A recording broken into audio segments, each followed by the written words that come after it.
Okay, we're back. I don't know why today it seems to be being a pain. Okay, right, so we are going to continue and try and fit the next piece. The question is, I'm going to make the same mistake I did last time. I need to feed this in and see how long it needs to be. Cut it down before I insert it. I'm going to have to pull all of my food out of this cupboard.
Day, thank you.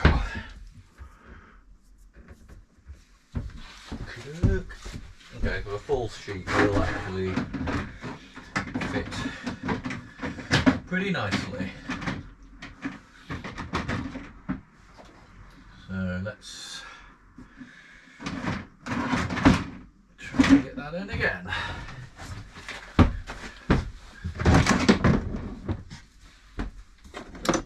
So we use the rest of this silicone and then we'll have to grab the rest.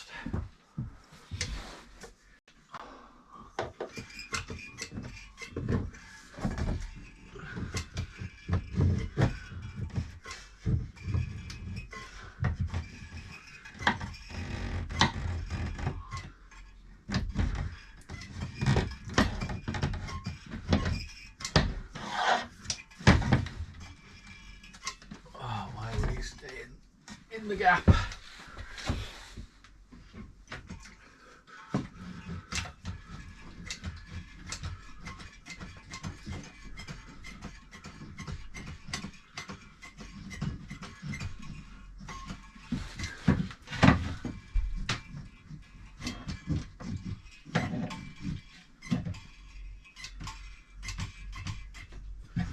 Okay, that's another tube done.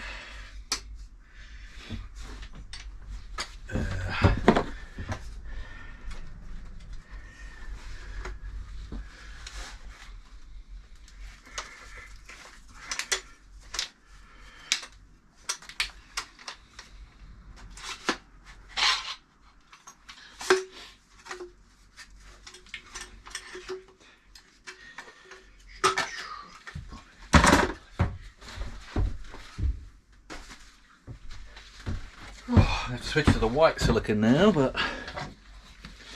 this will be fine. Anyone checking back later, this is the silicone I'm using.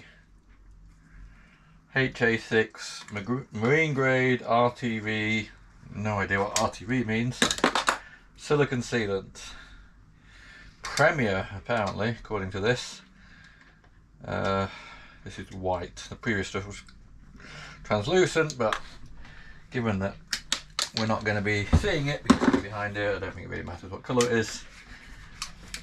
And I did buy a dozen tubes of this stuff and then left it at home. So I'm going to make do with a couple of tubes that I managed to fortunately had in the van.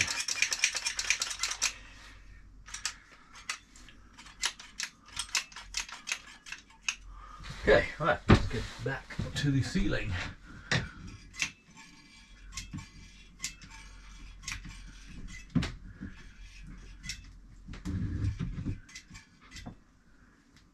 Make it a bit easier to see this actually.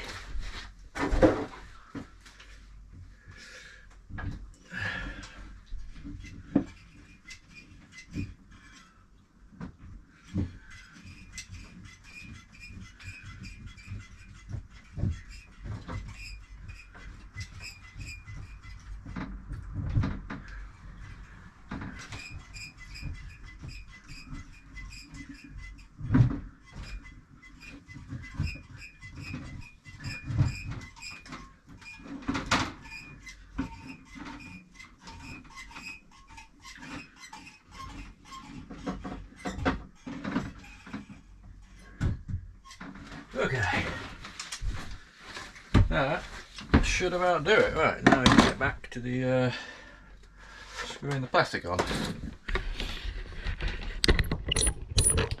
Let's get you a new vantage point. Reach to there to keep it plugged in, otherwise the GoPro batteries do not last very long at all when you're live streaming. And even when it's plugged in, to be honest, it doesn't keep up with the drain. Put my phone closer, so hopefully we don't get disconnected again. I'm not sure why it's being so difficult today with the connection. It dropped out a couple of times yesterday, but today it's been a real nightmare. Right, and that.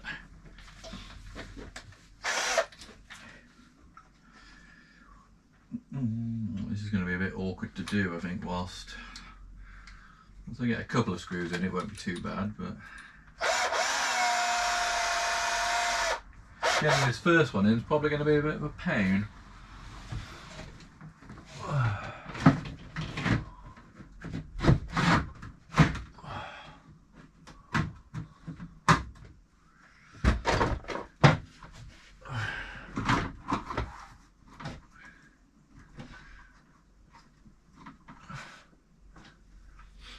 Need like free hands to do this.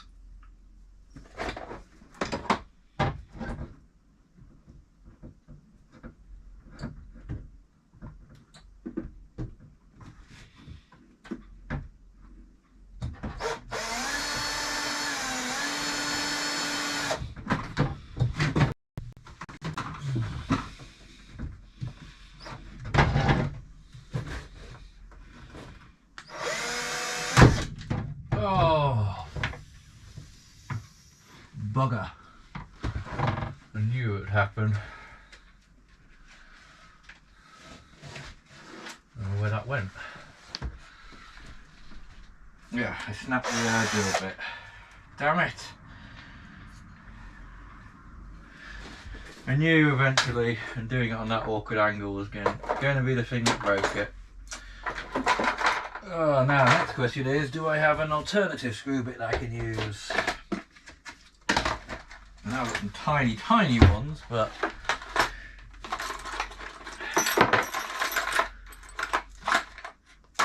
I'm even less confused about using the tiny ones, because I think they'll just break even quicker.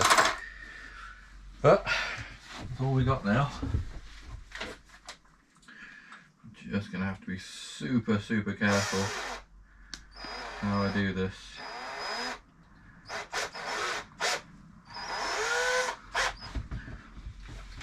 I'm not sure why I did that. I wasn't really pushing it very hard.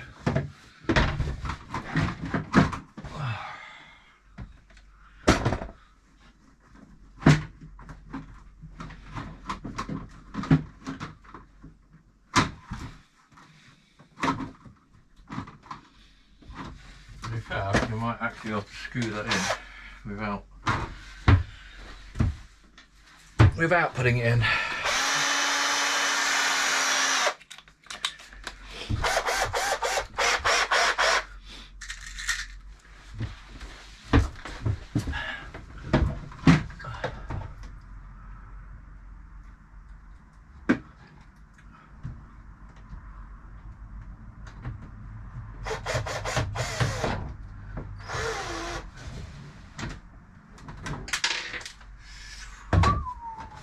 Ooh, I'm gonna lose my shit with this. Excuse my French.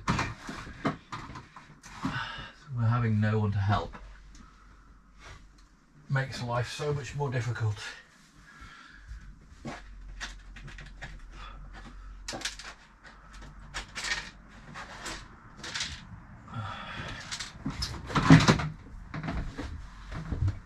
Fiddly little screws.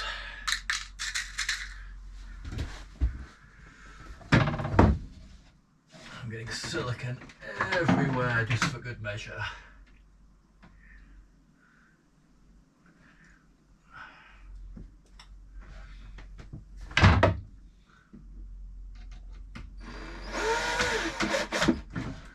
Okay. Let's try and get this lined up again.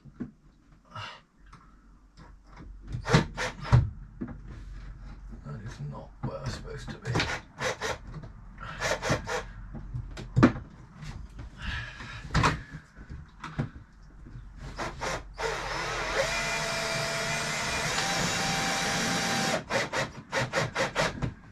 Okay, well that's not perfect, but it is perfect as it's going to get.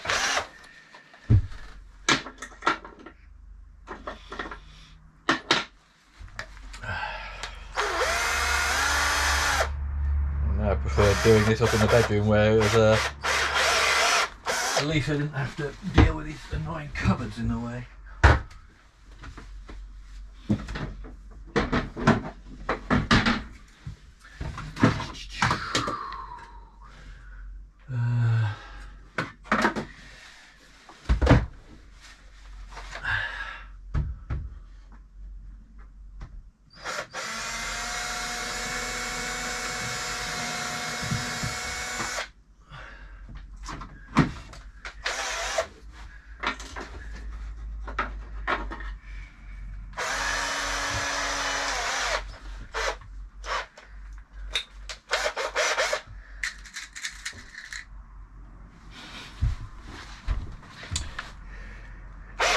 Yes, this is very much a free-handed job. Well, either that or an assistant. If I had Joe here to hold the other end of this, it would be really easy, but unfortunately, I'm on my own. Oh. I think once I get a couple in, it shouldn't be as bad.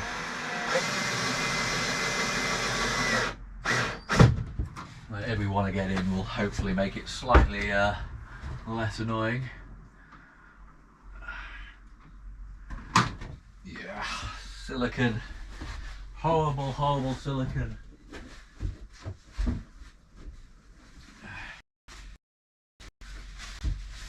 So yeah, I don't know if you were there when I said earlier, William, where's your boat? I think it was yourself who said you got the E-Tab, right? Are you up in Scotland or are you on more foreign shores?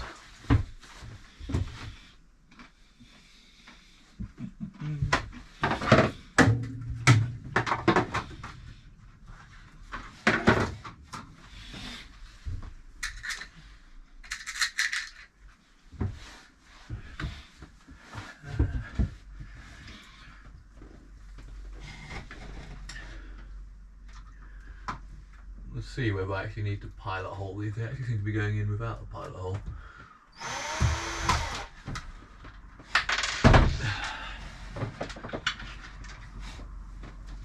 No, I don't think it's going to work. I think I need to at least get a pilot hole in the plastic to make life easier.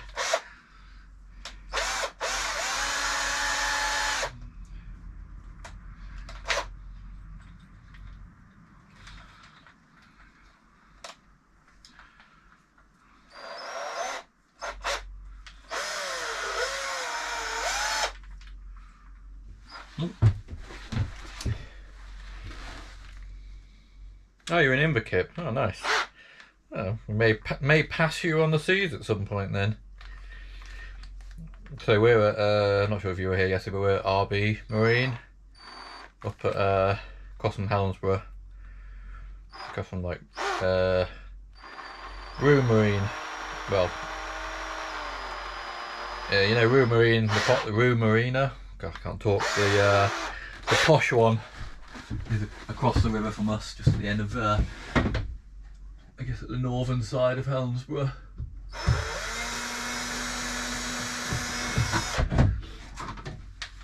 Yeah, Inverkip does look like a nice, nice marina.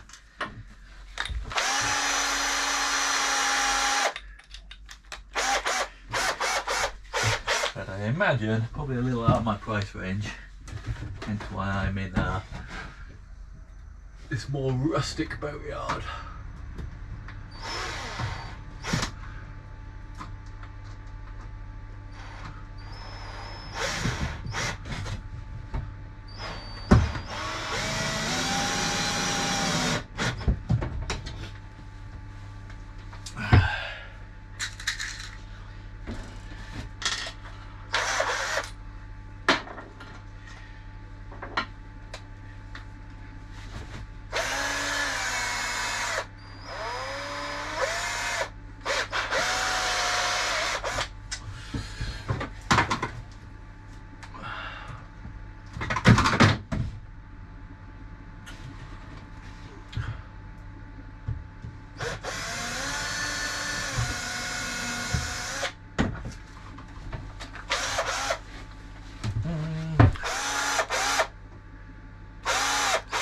Oh, you used to be at Roo, did you?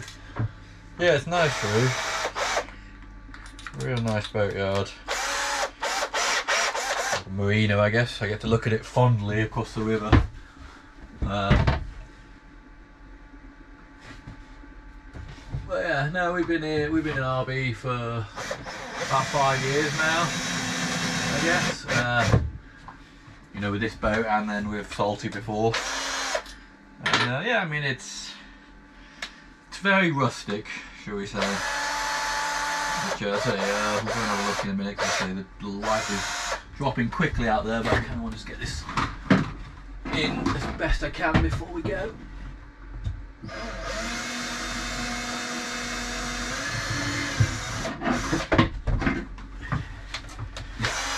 But yeah, it does the job. And Craig, who runs it, he's a decent guy, always very helpful.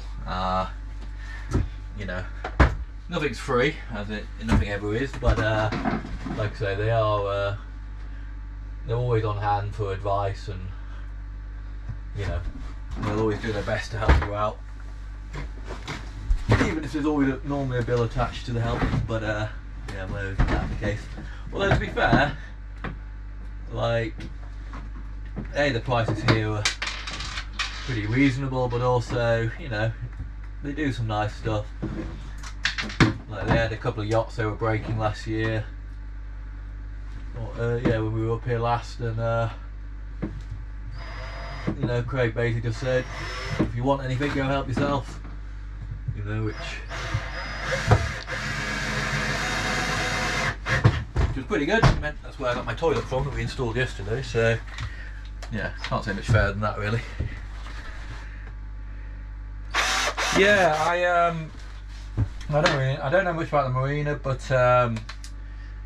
the guy, oh God, I can't remember his name now. The guy who ran the chandlery there, I'm sure you'll know his name. He doesn't do it anymore. He moved to the south of France to do something. I can't remember what he said, but anyway, he sold it about a year ago, I think. And as I say, he was always very friendly. You know, I've always got lots of advice and help from him. James, was it? I think, maybe. I'm sure it was something like James. And I have been in a couple of times and met the new guys in the chandlery. And yeah, they seem fine. Like I say, I try as much as possible not to go to chandleries just because of the whole extreme expense.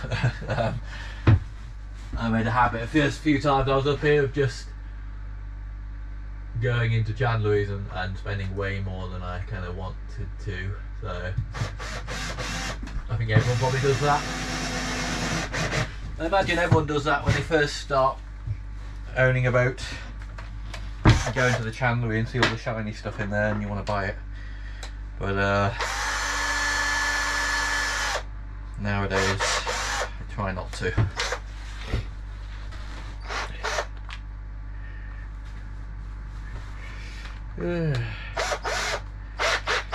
What's Rue like? And I know you haven't been there for a while, but what's it like, or what was it like for, you know, like doing work on your boat in the yard and stuff? I know some places can get a bit funny about that kind of thing. And I don't know that Rue was funny about that kind of thing, but I do know that it's a very nice looking posh marina, and that's generally the ones that are a little bit more funny about you doing too much work in the yard. As predicted, I just broke that other drill bit. I really need to put on my shopping list to get some more drill bits.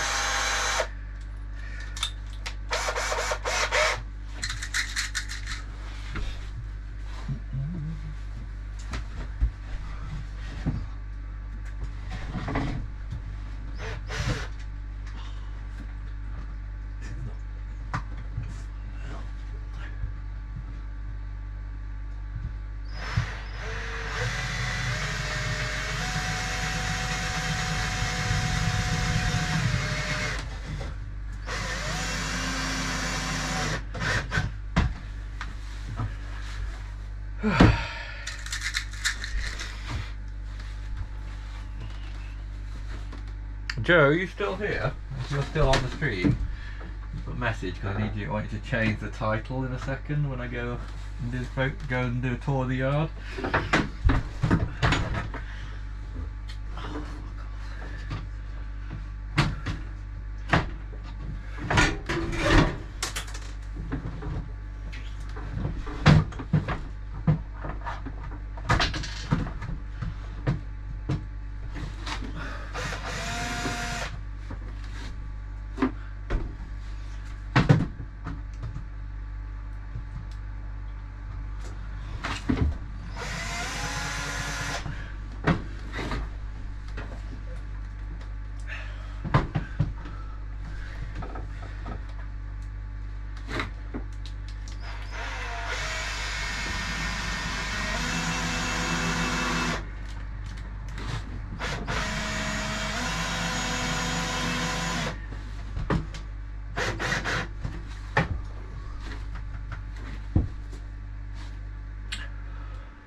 I was okay to work in the yard. How they stopped overnight? Oh, you can't stay overnight in the yard.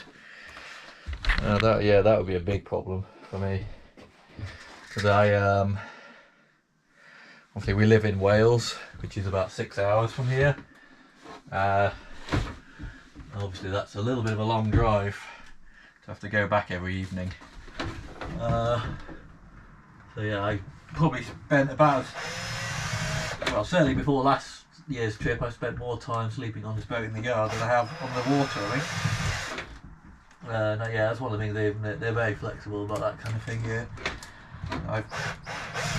I've literally stayed here for weeks at a time before.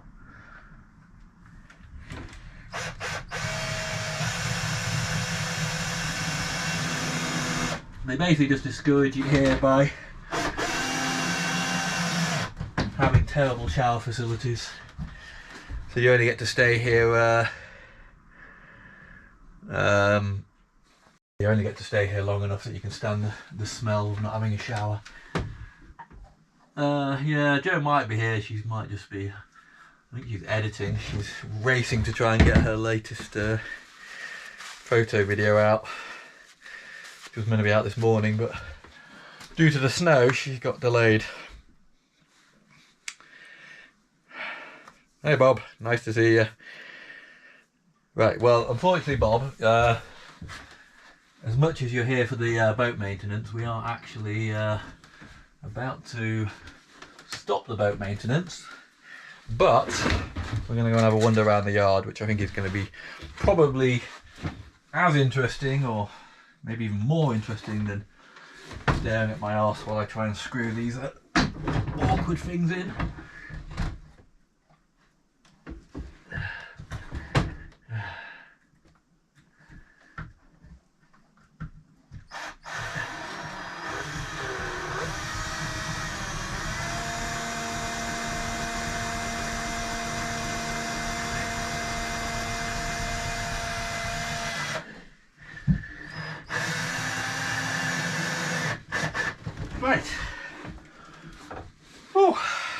That'll do. Howdy, Bob. I tell you, I've said it before in the videos, but I appreciate that circuses and contortion artists and things like that maybe aren't quite as popular as they once were, but if there is ever a contortionist out of work, go to a boatyard, offer your services. You will be inundated with work. Yes. Yes, yes. Right, you know what? I'm going to put my shoes on. I'm going to do it right now because it is getting very dark. Right. Put my jacket on. And we'll go do that now. Hopefully you've got enough battery power left on the GoPro. We'll probably just do this until the battery runs out on the GoPro, which probably will take about, I don't know, half an hour maybe. There should be enough time to have a wander around, and then we'll probably wrap it up there. Now we've got most of what I wanted done. We've got the strip done all the way from this side, from the back. Okay, standing from the camera. Yeah, so we've got the strip on this side, all the way from the very front to the back. On that side we've got the front bit done.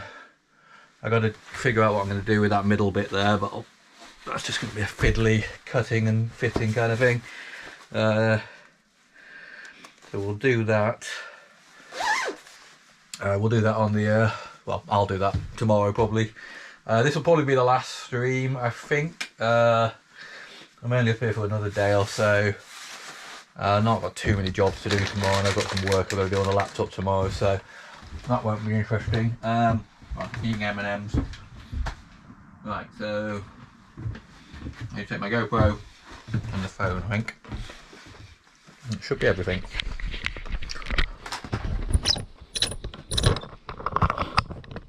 Yeah, I mean, this hasn't been too bad, but I say Joe's not here to tell the story, but there's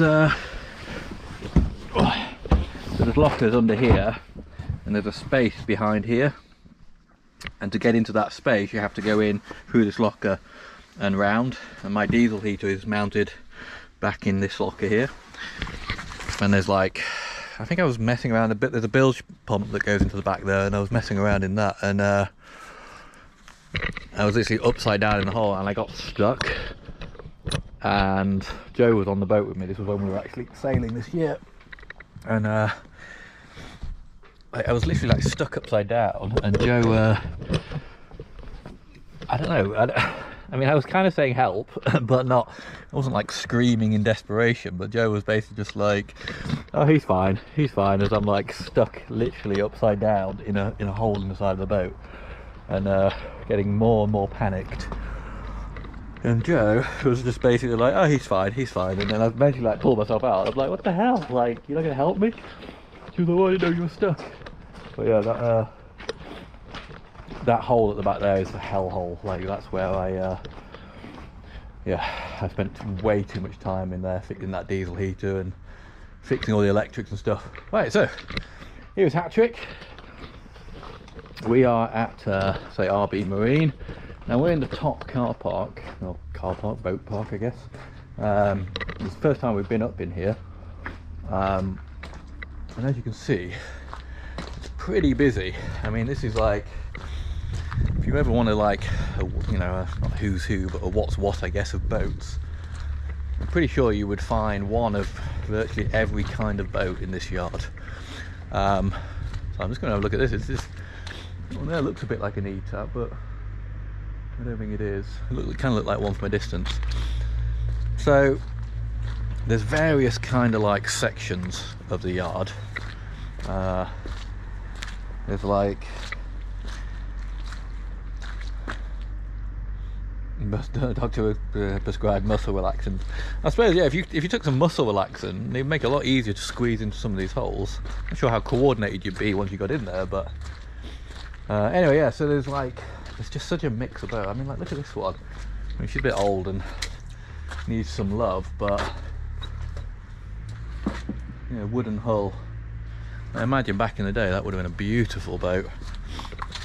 So yeah, so we're in the kind of, well, it used to be the caravan park, but I think the boats took over too much, so there's still a few caravans in here, but you get a few the bigger, posher, well, it's a Beneteau, so depending on what you think of a Beneteau, I guess. So yeah, this is kind of, I don't want to say this is where the poor people have their boats, but yeah, it's kind of where the poor people have their boats, or at least the smaller boats. There's a few bigger ones you can see. But we'll go and we'll walk down what I call Millionaire Row, which is where all the posh boats are. And then someday, it's our dream to, yeah, it would be beautiful if you could fix it up. I imagine it would cost a huge amount of money and time. I say, if you're ever looking for a fixer-upper boat, this is the place to come, because there's some amazing boats in here that are just sadly rotting away. But there's the entrance, the big gates, which are, yeah, you have free access here all the time. They just basically give you the code and help yourself. Right, so like I say, this is where all the big boats live. And I'd say there's a couple of these. I've seen these aluminium boats. I don't know what they are, but they've been you get oh, you kept your caravan here, did you, William? Oh, right. Yeah, you see quite a lot of these aluminium boats these days. There's a couple in the yard, or at least there was last year, and I see them quite out there. And then obviously, like, there's certain benefits to having an aluminium boat, I guess, and they are quite nice. But I don't know, what do people think? Aluminium boat, good, bad, indifferent?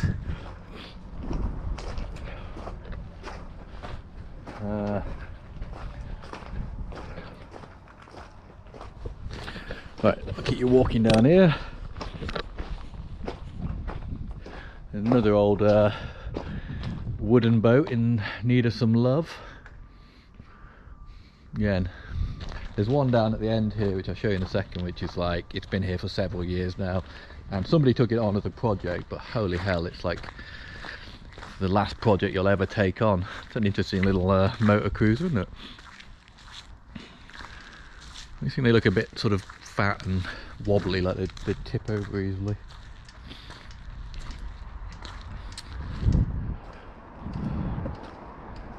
So yeah, as you can see,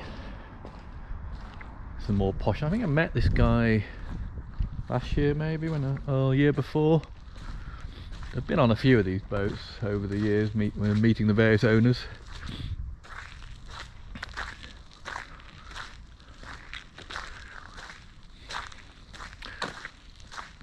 I'm guessing this is the westerly, this one. It's got that kind of like squared off top of the hull and the same sort of cabin roof and windows. It's a big westerly though, I've not seen one that size before. Oh, here we go.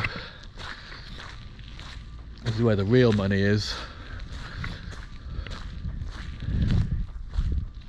Giant powerboat. Holy hell, this is quite the beast.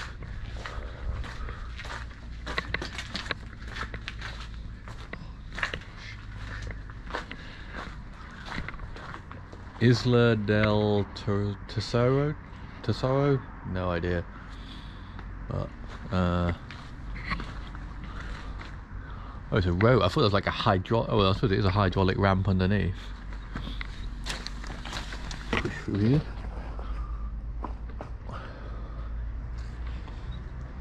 Yes, yes, Spectral, welcome, tour time. We're just eyeing up all the boats that are way posher than us. Oh, this is a big one, Sunada C42. I'm just curious to have a look at this. It's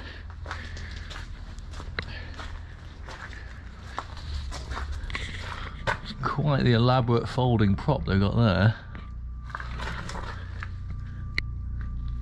Wouldn't fancy dismantling that underwater like I did earlier this year. It's a very big sail drive on it though. I guess it's a slightly bigger one than mine, but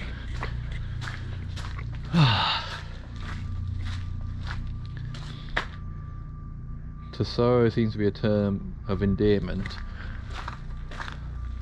Well, I'm guessing it's island of something. My languages are pretty terrible, but that would make sense, right? Wait, is that what I think it is? Ooh, look at that. Stainless steel, it's not a rock noise, I don't know what it is, but stainless steel anchor. That's always a sign that somebody has got a few quid when they can afford a stainless steel anchor. They are big money, particularly one that size. It's probably cost more than my boat, that anchor. But look, here we go, we've got another powerboat, or for sale, this one. What is it? milesstrattonmarine.co.uk. Miles Stratton Marine. I wonder how much that one is. A few pennies, I imagine.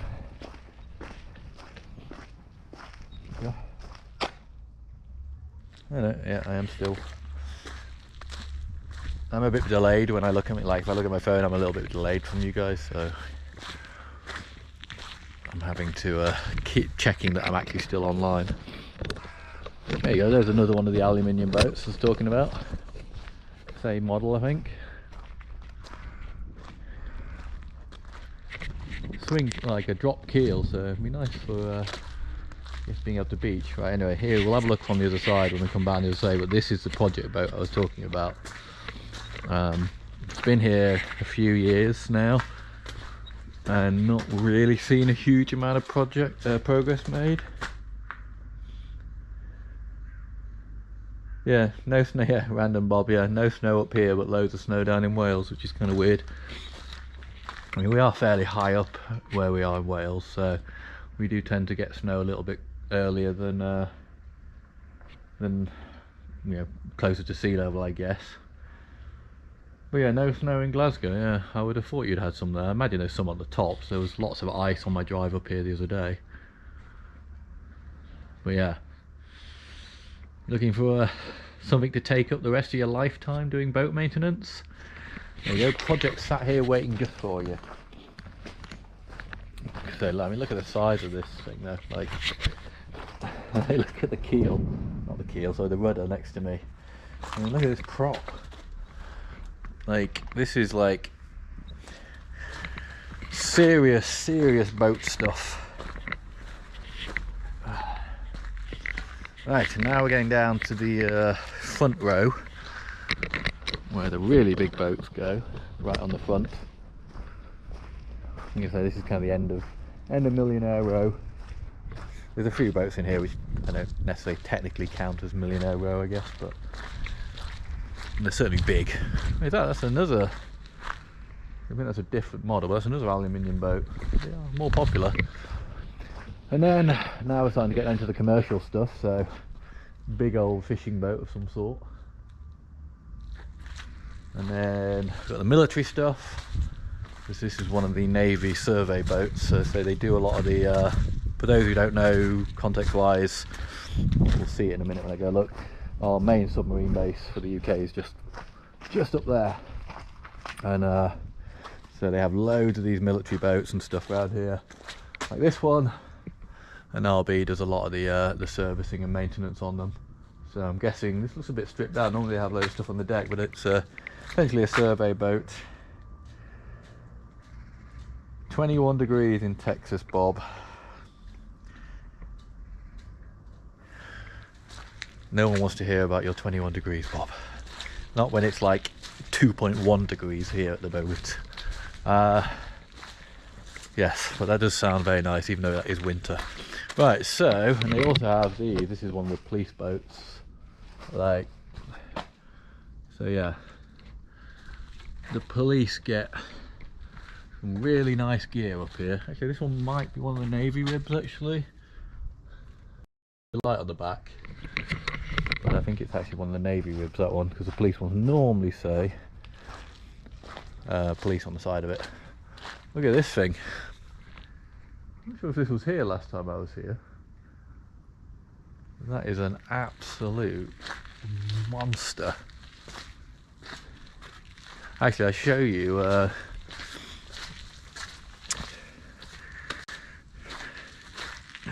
Vaseline, that's the one, Bob, well done. Yeah, this thing here, now this thing has been here as long as we have, so that's about 5-6 years now. Now this is one hell of a boat. Pretty sure it's steel hull, twin mast, looking a bit sorry for itself. Now, from what I understand about this, and I don't know how much of this is folklore and legend, but the boatyard people did tell me, so this is essentially, this boat is a drug boat. It was either owned by a drug dealer or used the proceeds of drugs or something to buy it, but essentially it was, I think, seized by the police.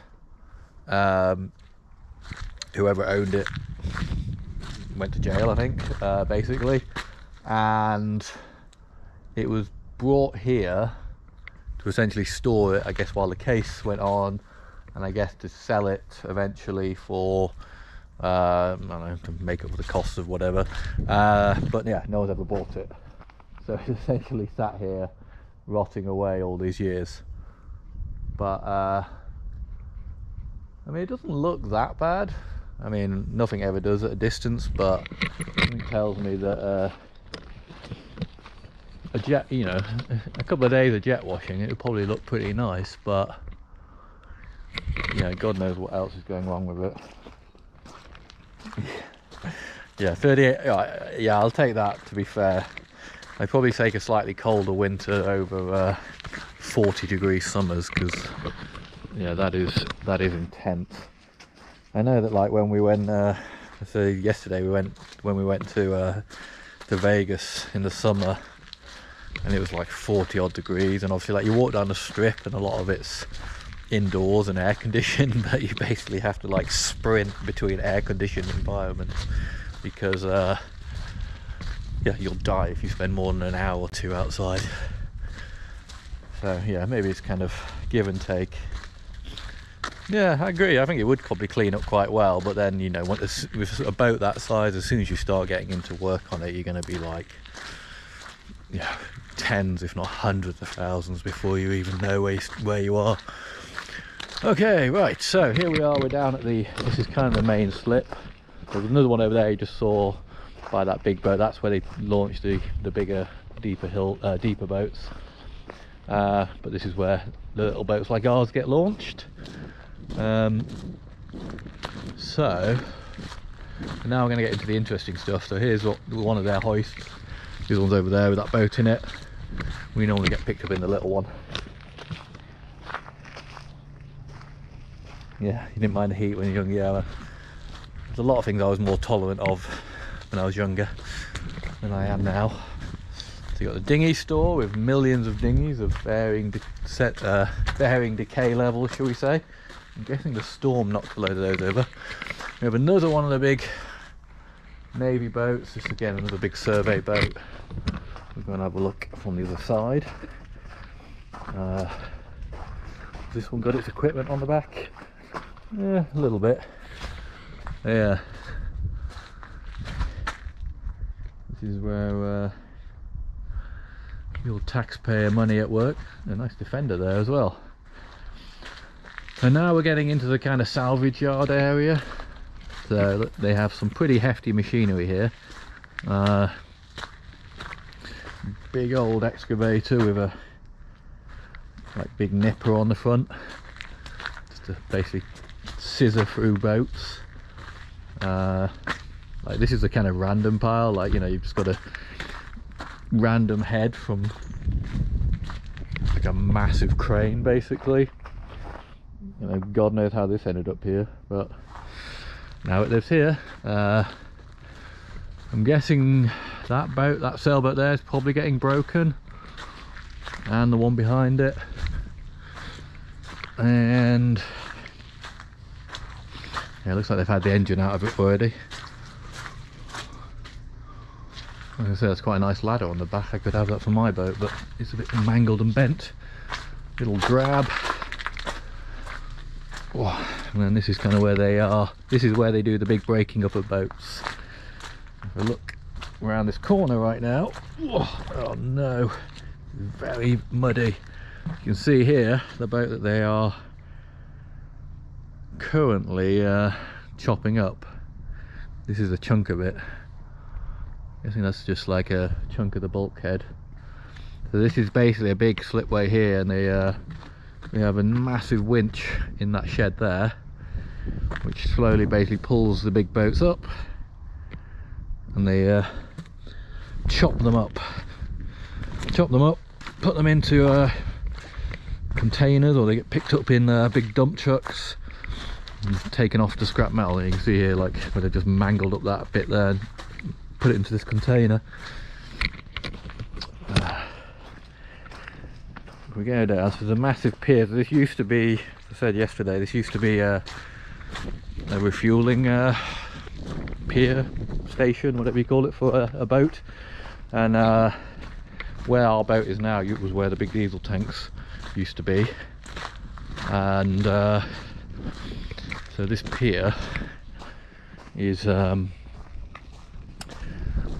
has been here a long time. But as I say, this is where they used to refuel a lot of boats.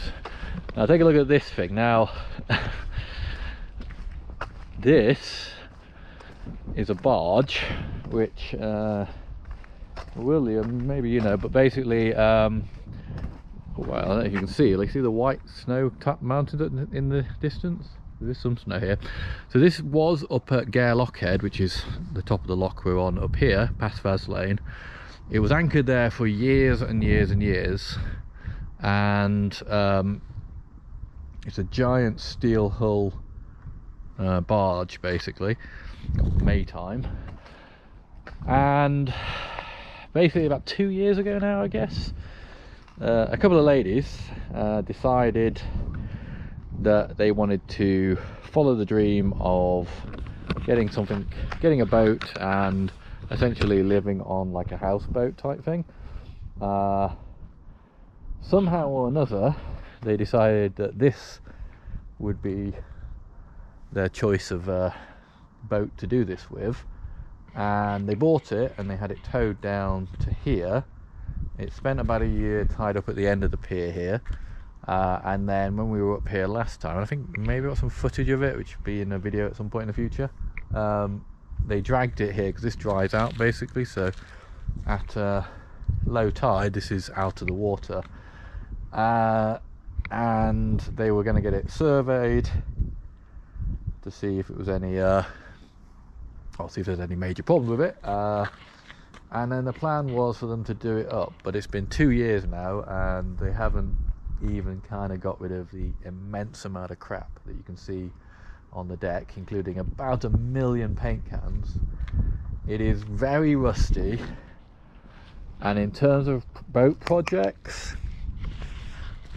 I mean, I don't want to be mean about it, but like you know, it's a lifetime's work and God knows how much money. And I've been guilty of this in the past when it comes to boat projects, of thinking, well, look at that boat, it's only 500 quid, and you know, and they're worth 20 grand when they're new, and you sort of think, wow, that's such a good deal, and then you realize that, oh yeah, it's going to cost me 30 grand to turn that 500 quid boat into a 20 grand boat, and it's going to take me 2 years of miserable boat work to do it. So probably should just go out and buy the 20 grand one to start with. But yeah, so last time I say they were getting it surveyed, the fact that it's still there and nothing's happened to it makes me think that maybe the survey didn't go very well. But I guess we'll find out next time I see someone.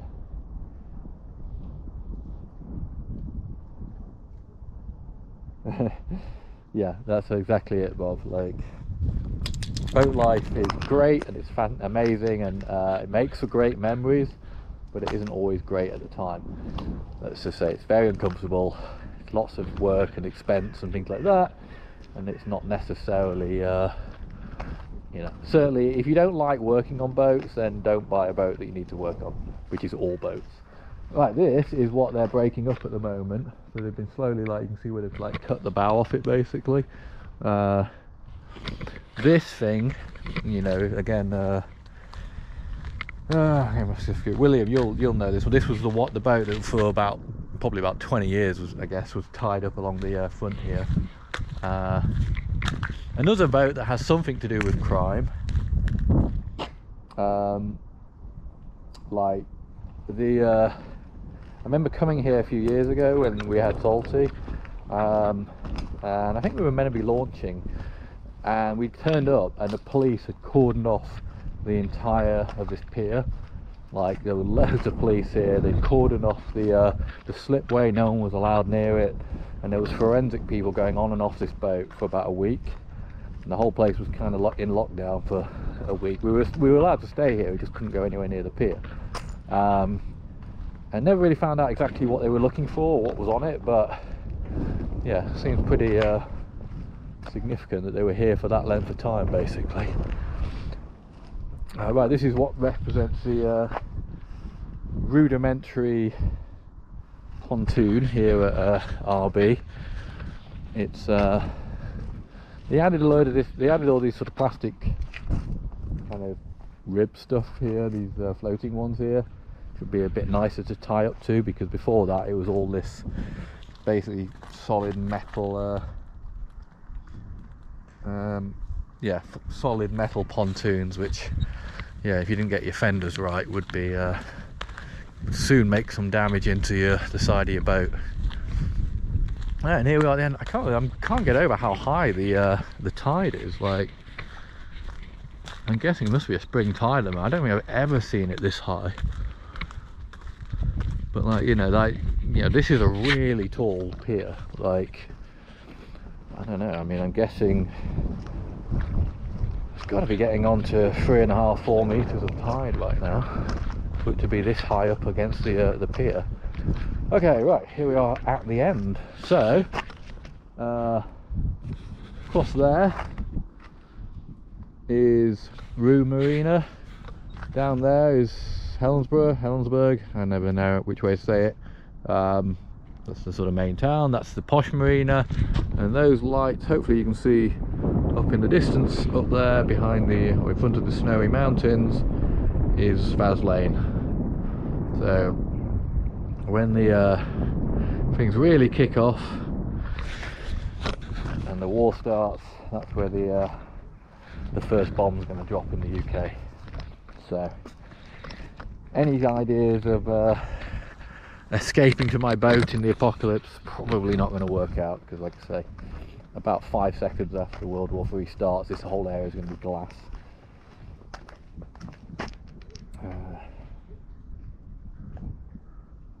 Yeah, that's a fair point actually. If you want I guess a man with at least a few quid and not much time on their hands, then yeah, a boat club's probably not a bad place to go and meet people. Yeah, although technically I guess the boat could be seen as the mistress. Certainly spending more time and money on a boat than you will on a mistress, probably. We'll find out now if Joe's still watching.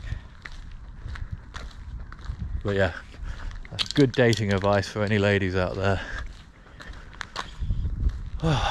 Although, having said that, I think a couple more rough crossings, and Joe may significantly disagree with that assessment. She has already said that if you have it like we're only kind of one like really rough passage away from essentially her never coming sailing again. One of the jobs they do, they've got rid of. They had loads of them here, unless they've all sunk. But these are these giant fenders, so that's what they use for, like, I don't know, aircraft carriers, I guess, and oil tankers. You probably saw a couple over there. They actually kind of make and service them here. So they're like, they come in like that, and then they have to put the tyres and the chains all over it. Oh, it really is starting to get dark. Oh, she's just got back. I knew she'd pipe up if I started talking smack about her. Although I think saying that you're not going to join me sailing if I take you on any more rough passages is probably not too far from accurate. Right, we're going to have a quick look at the pit, which which is the where we used to keep our boat. And then I think it's probably going to be about dark enough that we'll wrap up. You see they've got hopefully you can still see in the light, the big shed over there. So they've got quite a few like indoor spaces here. That's kind of one that they built, I don't know, about 5 years ago now, I think, not long after we got here. So yeah, it's just a huge indoor space which you can rent out if you want to do indoor work on the boat. And then they've got some smaller sort of older sheds over here. I think some of them are actually owned by people who have their own sort of workshops and services here. There's actually people moving about. I haven't seen anyone in days, but yeah, I think they also have some that you can rent out and say put your boat in and do some work on. Not that I've ever managed or had a particular need to do that. Oh god! And then it's like stuff like this, like giant fender, or I don't know, like a floating platform. I'm not really sure what that is, but it's got a big hole in it. It's been in here for years. So.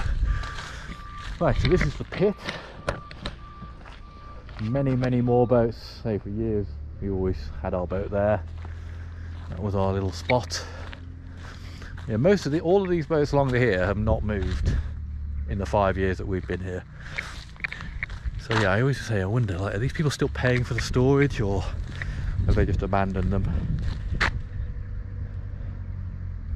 Yeah, that's it. Definitely gets dark early on. What time is it now? Yeah, it's only 4:30, but we are, like, I guess, what, about a week after the shortest day of the year, so I just can't complain too much. Oh. This is where all like the office and toilets and things like that are, but you don't really need to see that, I don't think. Right, so this is the front of that giant project boat I was talking about a minute ago.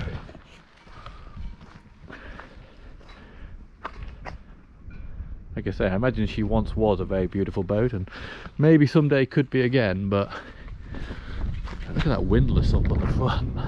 Or is it a capstan? Or I think it's a windlass still, if it's that way around, isn't it? But yeah, there is nothing on that boat that doesn't cost thousands of pounds. I don't know what's in here. Somebody's gone to the trouble of putting a proper like shed up. But yeah, I don't know what's in there. Something posh. I'm guessing this wrapped up mast is probably something to do with that. There was a wooden mast here for ages, so it could be that one. And you got the that one's for sale. There was that was in a Yachting Monthly article, that green one there. I can't remember what the article was about. I think it did some kind of amazing trip. That's been sale for quite a few years here. There's the Vamp with its compensating for something steering wheel. A very large steering wheel for a motorboat that size. Yeah, so this is basically just the back of Millionaire Row. It's still some quite like old abandoned, but you know, it's a really nice boat to kind of leave just rotting here. What else we got? Jola, we saw that one out when we were on a trip this year, maybe last year. I remember seeing that out somewhere. Oh, alright, and here we are back at the entrance. Christmas light suit, I do. There you go. Shine my light on me, that way I won't look like such a shadow. I look like a kind of weird Blair Witch type thing. Oh, right, well, as we are drastically losing the light, I think I'm going to wrap things up there. And go back, get the heater back on, try and warm up because it's bloody freezing. But yeah, thank you so much for stopping by. This is it's probably going to be the last stream for a while because I'm only up here for a day or so more, and then I'll be heading home. But obviously videos will keep coming out every Sunday. Well, at the moment they're on fortnightly, so it wasn't one today. It is Sunday today, isn't it? But there will be one next week, continuing the trip up the west coast of Scotland from the 2024 season. As I said yesterday, we are probably going to be upping it to weekly videos, just because we've got too much content to get through. And if we keep doing it fortnightly, it'll be 2026 before we even get to the 2025 season. So hopefully, if we can get ourselves organised and get the editing going a bit faster, you'll start to get weekly videos. And we also have some bonus videos coming out, well, not coming out, but in the pipeline. Stuff like our favourite anchorages, stuff we've learned about the boat, things like that. So yeah, so if you're not subscribed, I imagine you are, if you're taking the time to come watch the stream, then do so you see when the videos come out. And also, as I said, check out Joe's other channel, Joe Heard, where she does photo videos, and there's a few photo videos on there from our sailing trips, so you might find those interesting even if you're not particularly into photography, and just see a different angle from that. But yeah, I'm back here at Hattrick. So yeah, I'm going to wrap up there, guys. I want to say thank you so much for stopping by. Like I say, hopefully this has been a test for the future, where we start doing some live streams when we're actually on the boat sailing. Hopefully we'll do that this summer. But for now, it's just back to the videos. So yeah, thanks so much, guys. Been lovely chatting with you all the last couple of days, and I will